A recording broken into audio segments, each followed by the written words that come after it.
Doctor कलाम का mission सिर्फ missile बनाना नहीं था, बल्कि ये समझना था कि भारत और रूस किन किन टेक्नोलॉजिकल चीजों पे साथ मिलकर आगे बढ़ सकता है।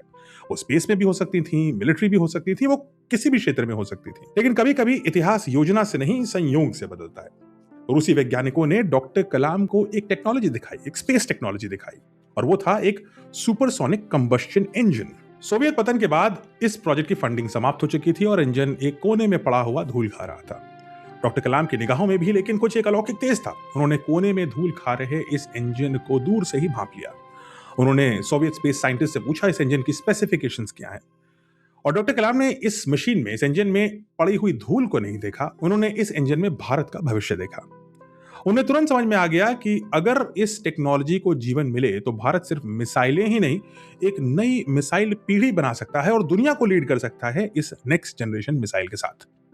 ऐसी मिसाइल दुनिया ने अब तक नहीं देखी होगी। कई बैठकों, तकनीकी समीक्षाओं और गहन चर्चाओं के बाद 12 फरवरी 1998 को एक बेहद ऐतिहासिक समझौता हुआ। भारत और रूस ने एक संयुक्त मिसाइल विकसित करने का निर्णय लिया। समझौते के तुरंत बाद ही इन दोनों देशों की वैज्ञानिक टीम एक साथ काम में जुट गई। दोनों देशों ने लगभग 1100 करोड़ रुपए इस प्रोजेक्ट में उस समय लगाए। 1990 में पहला आधिकारिक कॉन्ट्रैक्ट साइन हुआ, फंडिंग जारी हुई और इंजन से लेकर के एयरफ्रेम, प्रोपल्जन से लेकर के गाइडेंस तक हर हिस्से पर जॉइंट काम करना आरंभ हो गया भारत और रशिया के बीच।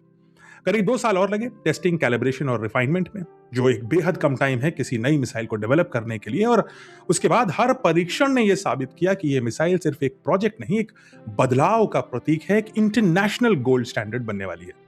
12 जून 2001 को ओडिशा के पास चांदीपुर टेस्ट रेंज से जब ब्रह्मोस पहली बार लॉन्च हुआ तो उसकी उड़ान में एक आत्मविश्वास था। उसका पाथ स्थिर था, उसकी गति अद्भुत थी और उसकी सटीकता अविश्वसनीय थी।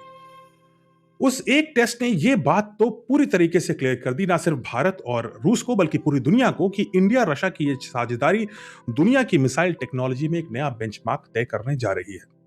और यहीं एक अधूरे इंजन की धूल से, एक राष्ट्र के सपनों की राह से, डॉक्टर कलाम के विजन से ब्रह्मोस का जन्म हुआ। आज वही ब्रह्मोस भारत की सामरिक क्षमता के सबसे चमकते हुए प्रतीक के रूप में उजागर है और दुनिया जान चुकी है कि भारत अब हथियार इस्तेमाल नहीं करता, भारत इतिहास लिखता है। इस कहानी का एक और चैप्टर 2015 में है जो शायद कम ही लोगों को पता है। वो आइलैंड जो चांदीपुर के निकट था उड़ीसा में, जहां से ब्रह्मोस को पहली बार टेस्ट किया गया है, 2015 में जब डॉक्टर कलाम का देहांत हुआ तो उसी आइलैंड का नाम अब डॉक्टर कलाम आइलैंड रखा गया। कमेंट्स में बताइए कि इस कहानी में सबसे शक्तिशाली बिंदु आपको क्या लगा, हम उस पर और चर्चा करेंगे।